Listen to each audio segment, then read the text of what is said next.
What do I believe should be the qualities that the Pistons should be looking for in their new head coach that they'll be getting this offseason? We're going to talk about that in today's episode of the Locked On Pistons podcast. You are Locked On Pistons, your daily Detroit Pistons podcast. Part of the Locked On Podcast Network, your team every day. Johnson with 1 second to go. What's the deal? Welcome back to another episode of the Locked On Pistons podcast. Per usual, I'm your host, Ku Cahill. You can find me over on Twitter at Ku Cahill. I want to thank you guys for making Locked On Pistons your first listen of every single day. We are free and available on all your podcast platforms. And if you haven't already, head to the YouTube channel at Locked On Pistons. Hit that subscribe button or leave us a 5-star review on whatever podcast platform you're listening to this on. That's another great way to support the podcast. Coming up later in the podcast, we'll talk about the importance of the Pistons' big men developing something important offensively. I'm sure you guys know where we're going with that one. And then later on to the podcast as well, could some coaches that possibly may be moving on or getting fired after losing the first round, could they be someone Troy Weaver targets as the Pistons' next head coach? We'll talk about that a little bit later as well.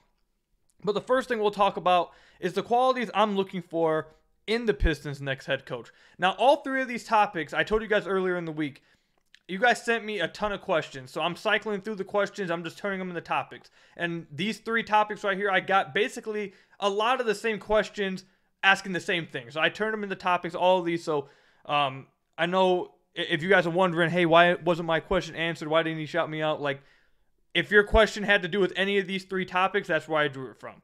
So keep sending the questions in. If you guys want something talked about, let me know in the comment section down below. Use hashtag mailbag or on Twitter, hashtag mailbag. Let me know. But, all right, qualities that I'm looking forward or that I think the Pistons should look for in a head coach. The head coaching talk is going to be something that we continue to do on the podcast, probably until the Pistons hire a new head coach. And then as soon as we find out who it is, we'll probably talk even more about it afterwards. So we're going to keep talking about this every day. Some qualities that I want in this head coach. Well, first, let's start with like a resume. Like I would like the Pistons' next head coach to have any kind of NBA experience. Doesn't have to be head coaching experience. It could be assistant head coaching experience. It could be assistants. But I'd like you to at least have some kind of NBA experience coaching-wise. That's why I would like at least. The next thing a part of a resume, I'd like you to be someone who has coached in the recent memory at some point, that we can remember you coaching in recent memory. That's another thing I'd love to have. Those two things. Then lastly, if it is an assistant coach you are going after, I'd love for one of the assistant coaches that you're going after, which it seems like both the assistant coaches the Pistons are going after in Charles Lee and Jaren Collins, for them to come from experienced organizations, experienced head coaches, coming from good trees that, you know, they could have learned really great things under. With, again, organizations that have had a lot of success. So I think they've done that with both Jaren Collins and Charles Lee. I don't know if there's anyone else. I mean, it's been that the way the Pistons media, the way the front office and everyone around it leaks out information, it's never ever clear. It's never fully clear. Like, we can never just get like full transparency. It's rather annoying. But I don't know. They may be interviewing other guys this week with first round interviews. They may not be. It may just be a PR thing because they won't tell us any names. But we got the 3 names for the 3 final. Like, I don't know. It's all over the place with that. But anyways, the 2 assistant head coaches that we've heard that they're very much interested in are their front runners, and Charles Lee and Jaren Collins. They all meet those that resume that I'd like. Now, some qualities I'd like out of a head coach. I think the Pistons really need a young up and coming offensive mind. We've sat and watched Dwayne Casey be the head coach of this team for the last few years. And one thing you can say that Dwayne Casey did do with this team, he got the team to buy in. He got the team to play extremely hard. And they all enjoyed playing with each other. They all enjoyed playing for Dwayne Casey, it seems. And we rarely ever, I mean, outside the Hamidou Diallo incident on the sideline last year, or I guess 2 years ago now, we've rarely ever had any kind of dysfunction in the locker room or people complaining or anything. Like, we didn't have that happening. So that was something we had with Dwayne Casey. But also what we had with Dwayne Casey was an emphasis on defense all the way up until this past season. We had an emphasis on defense. And offensively, it struggled. The Pistons offense struggled to make things work. It was very bland. It was very straightforward. And because there wasn't much structure and because there wasn't much creativity, you had a lot of players lean back into bad habits. A lot of players get asked to do things they shouldn't really be doing. The best example of this, the Pistons traded Saddiq Bey. And in James Edwards III's article, when they talked about why the Pistons decided to move on from Saddiq Bey, in that article, it said that Saddiq Bey was doing too much with the ball in his hands. They didn't like that, all that kind of stuff. Well, if you have a creative head coach or if you have an offensive-minded head coach, it shouldn't be that hard to tell him, hey, we want you to do this. You're not doing any of that other stuff anymore. Like, that shouldn't be an issue. And then even after they traded Saddiq Bey, you saw Isaiah Livers start to take pull-up jumpers. You started to see him start doing more with the ball in his hands. I don't think any of us want to see Isaiah Livers do things with the ball in his hands. That's not what his future is. His future is to be a really good 3-and-D player, and that relies upon his ability to hit threes at a really high clip. Off movement, catch and shoot, like all those things. We don't need Isaiah Livers doing some crazy stuff off the dribble, but he was being asked to do some of those things. Not to the extent of Saddiq, obviously, but he was even asked to do some of those things after Saddiq was traded. You can go throughout the roster. Killian Hayes took a lot of bad shots at times. That's because he was enabled to do those kind of things.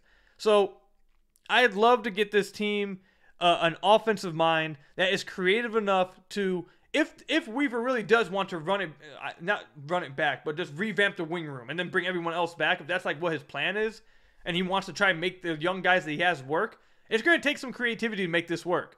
It's just going to. James Wiseman and Duren, Stu, Bagley, Killian Hayes, it's going to take some creativity to make this roster work offensively. You can't just roll the ball out there and say, here you go, do your thing. So that's what I want. Now, I know I told you guys like multiple times throughout the season, I'll never say I want offense at the expense of defense again because of how bad the defense was this year. I still remain with that. But I think if they revamp the wing room and simply get better defenders on the wing, you can go for an offensive-minded coach while not completely giving up on defense. Like, I feel like the Pistons' defensive concerns this past year, their shortcomings, were more to do with personnel than anything else. I don't blame Dwayne Casey much with that. I think that it has everything to do with personnel and them just simply having zero defenders on the roster. Go out there, add some defenders to the roster, get an offensive-minded head coach that can make it work, is creative enough on offense to try and be, more creative than just isolation. And that's something that Dwayne Casey really struggled with. This goes back all the way to his Raptors days. Go talk to some Toronto Raptors guys. Go talk to some Raptors fans. Talk to some Raptor beat writers. Like, that's something he struggled with all the way back to Toronto. So I'd really like it if the Pistons could change that up and do something different here and go for an offensive-minded head coach that's more modern with the modern NBA. And again, like I said, gets creative with it. So that's the main quality I'm looking for in a head coach. What are you guys looking for in the Pistons' next head coach? What are the qualities you guys want to see? Let me know in the comment section down below or over on Twitter at Kuka Hill. Coming up, we'll talk about how important the Pistons' big men's development in a certain area is to this team. We'll talk about that when we come back. But first, I've got to tell you guys about one of our sponsors, eBay Motors. For a championship team, it's all about making sure every player is a perfect fit. It's the same when it comes to your vehicle. Every part needs to fit just right. So the next time you need parts and accessories, head to eBay Motors. With eBay Guaranteed Fit, you can be sure every part you need fits right the first time around. Just add your ride to the My Garage and look for the green check to know the part will fit, or you'll get your money back. Because just like in sports, confidence is the name of the game when you shop on eBay Motors. And with over 122 million parts to choose from, you'll be back in the game in no time. After all, it's easy to bring home a win when the right parts are guaranteed. Get the right parts, the right fit, and the right prices on ebaymotors.com. Let's ride.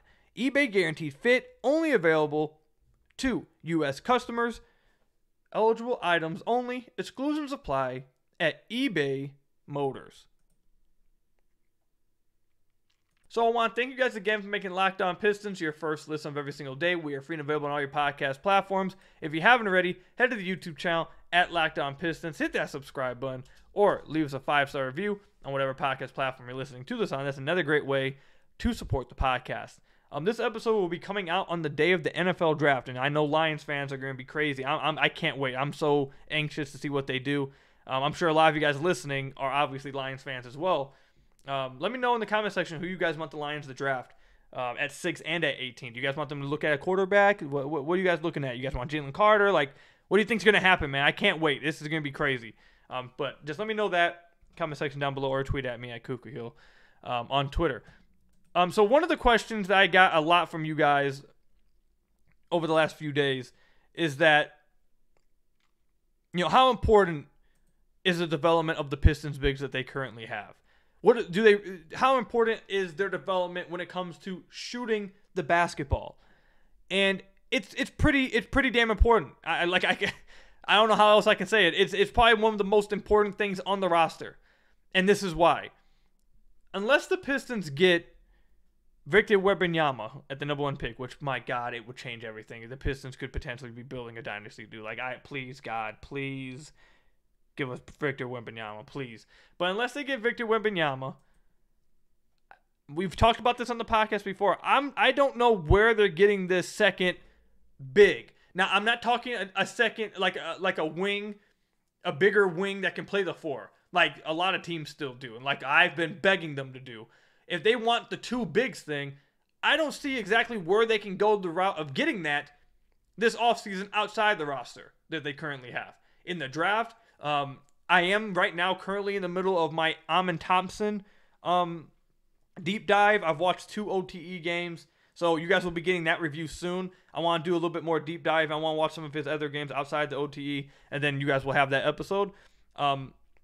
But my point is that outside of the guys that they have on the roster, I don't see a big man they can go after that like fits the 2 big thing outside of Kristaps Porzingis, who's in free agency, which I actually very much would like them to do.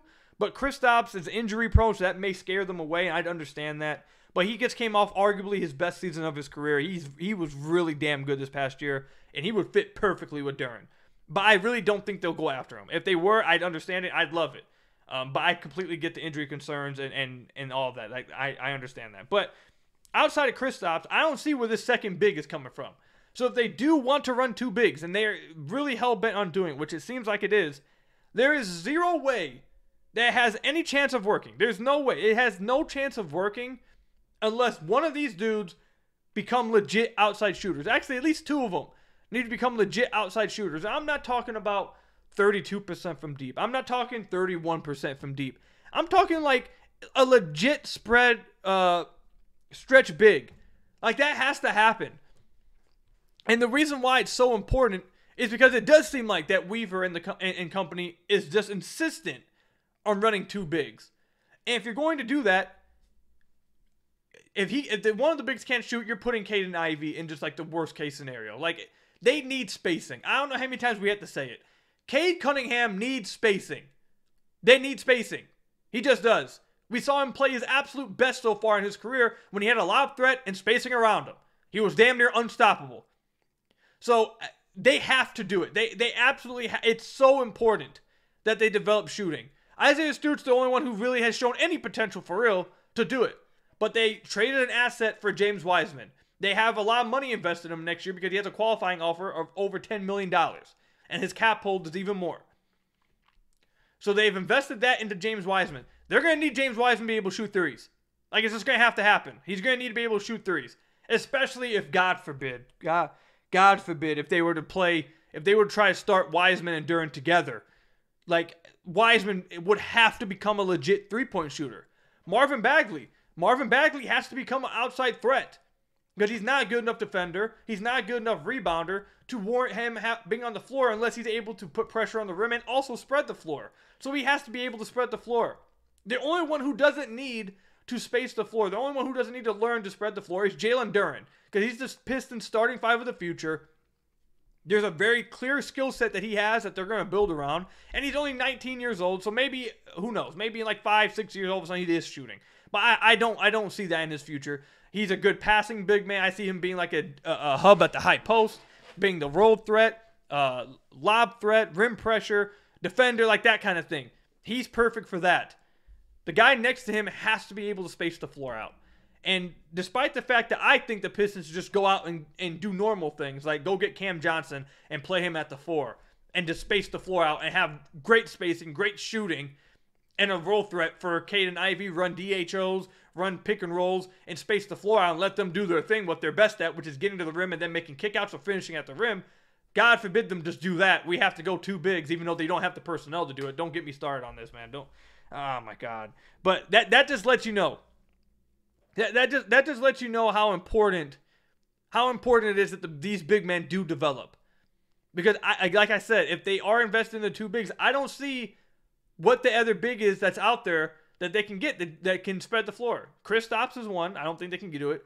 I mean, maybe Cat, if they really wanted to go after Cat, but I highly doubt it. His contract is insane. I refuse to believe they'd go after that if the Timberwolves want to end up moving on from him. So, like, maybe if I dive further into the draft, maybe there's like a big guy that can shoot that, maybe later on in the first round, something they could go after if they really want to make it work. I mean, I've just now started the draft stuff, so maybe there is someone later in the draft that I can find, but it's important, man. It's important. It's especially important for Isaiah Stewart, because that's going to be the only way he can be a functional role player. Like that's going to be the only way. He has to be able to become a shooter. He's not a good screener. He's an okay rebounder. He's horrific around the rim. He's not going to finish anything around the rim. He can't play the dunker spot. He can't be a roll threat. And the Pistons were so aware of this that they converted him to a 4 this year and said you have to shoot threes, which I understand. Completely understand. But that just lets you know how important it is for Stuka. I feel like really the what's the word? I don't want to say ceiling, because ceiling would mean he starts doing all kinds of other stuff too, but his sustainability, I guess, as a legit role player in the NBA, his sustainability is it literally all relies upon his ability to be able to shoot the ball from outside. And for what it's worth, he's the only big who has shown that potential. He had a 25-game sample size when he was shooting really good. So it's important for him, for his career, but for Cade and Ivy to have adequate spacing. 3 of those 4 bigs that I just named, they have to become some kind of threat from outside, or they're screwed. It is what it is. They're screwed. They're screwed, especially if they play them together.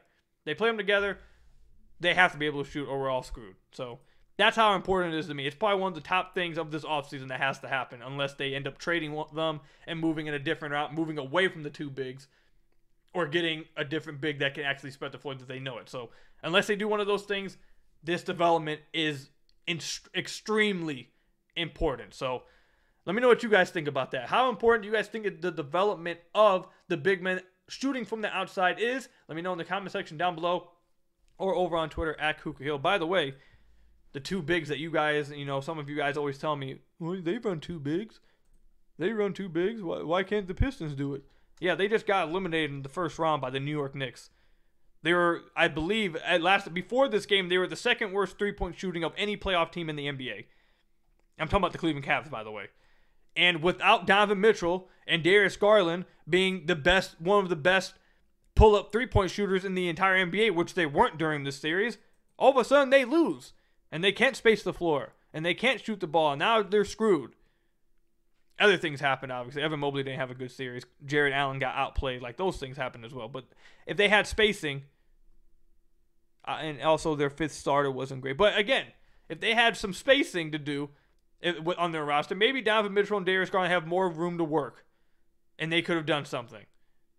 But that's maybe we shouldn't be trying to have the Pistons blueprint be a team that just lost in the first round in 5 games. Like, maybe that shouldn't be what they're trying to do. But what do I know? What do I know? Coming up, we'll talk about, is it possible the Pistons could be waiting to see if some of these coaches that are losing in the playoffs get fired and then go after them? We'll talk about that when we come back. But first, I've got to tell you guys about one of our sponsors, Ibotta. Groceries, school shopping, and getting a little something for yourself. You know you're already doing it, so why not get cash back for it with Ibotta? You can earn cash back on every shopping trip. Ibotta gives you cash back on hundreds of grocery items, from produce to personal care to pantry goods. Either link your loyalty account or upload your receipt after you shop and get your cash back. It's just that easy. The average Ibotta user earns $120 a year in real cash back. That could cover the cost of an entire shopping trip. Or you could use your cash back to buy that flight that you've been eyeing, that game you've been dying to go to, or the fancy dinner you've been craving. A typical basket of groceries was over $50 more expensive at the end of 2022 than the beginning of the year due to inflation. You could earn 2.5 times that back in cash back from Ibotta, or even more depending on how much you use Ibotta. Ibotta gives you real cash back, not points. Other apps will give you points, but they don't amount to much. With Ibotta, you can get real cash back that can cash you out at the bank, PayPal, or gift cards.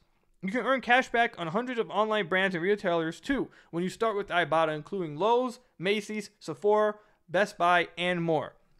Right now, Ibotta is offering our listeners $5 just for trying Ibotta by using code LOCKED when you register. Just go to the App Store or Google Play Store and download the free Ibotta app and use code LOCKED. That's IBOTTA in the Google Play or App Store and use code LOCKED with Ibotta.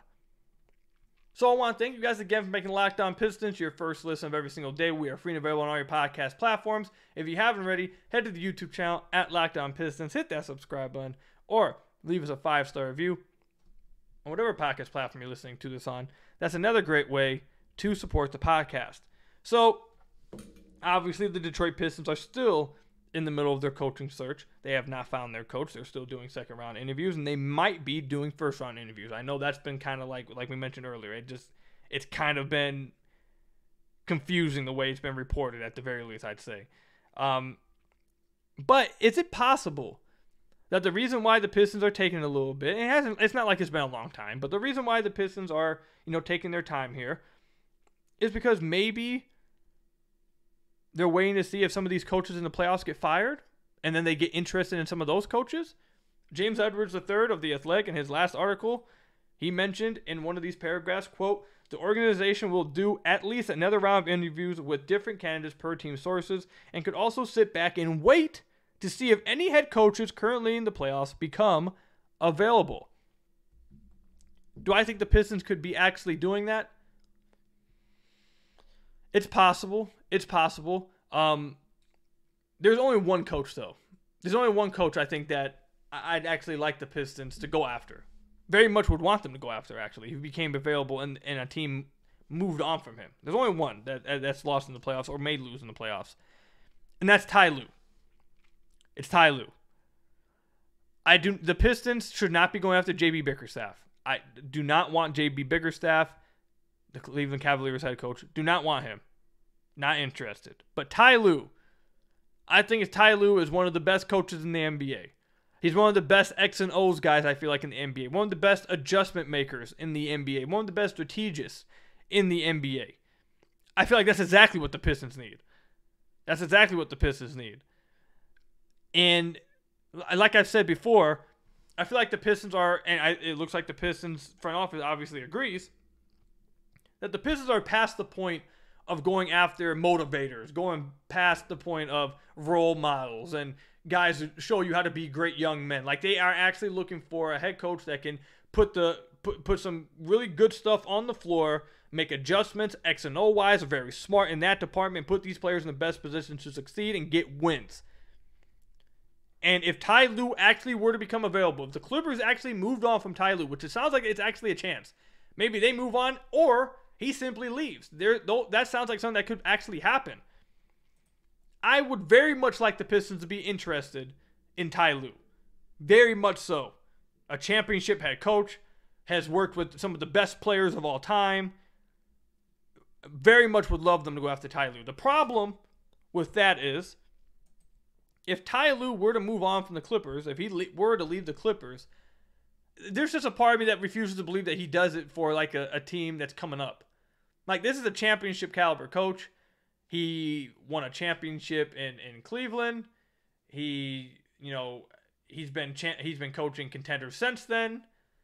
Like, I feel like he's someone that will go to a team, if he were to move on from the Clippers, either this offseason he goes to a team that is contending, trying to win, or maybe he sits out a year and comes back next year for a team that's trying to win that fires their coach. Like, that's the thing. I don't know if Ty Lue actually would be interested in coming to a team that is entering out of the, like, tanking role of the rebuild and now is just trying to take, like, marginal steps moving forward.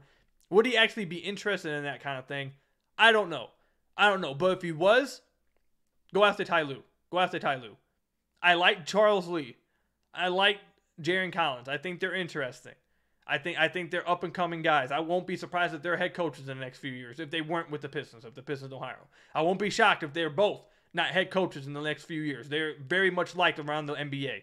Great stuff, great experience, have worked their tails off to up the ranks to get experience, like all that stuff. I'm fans of them. But Ty Lue is different. Ty Lue is different, and if he became available and he showed any interest in wanting to be the Pistons head coach, the Pistons should go out there and make it damn happen. Make it happen. So that's my take on that. What do you guys think? You guys want Ty Lue as the head coach if you were to leave the Clippers? Do you guys think Ty Lue would even be interested in coming to Detroit? And should the Pistons go all out for Ty Lue if he were to become available? Let me know in the comment section down below or over on Twitter at Kuka Hill. That's all I've got for you guys today. Thank you guys for making Locked On Pistons your first listen of every single day. We're free and available on all your podcast platforms. Hit that subscribe button to the YouTube channel. Leave us a 5-star review on whatever podcast platform you're listening to us on. And until next time, enjoy the NFL draft. Lions, please don't mess this up. Don't mess this up. Don't mess this up. Don't mess this up. Enjoy the NFL draft, guys. Stay safe. And until next time, peace out.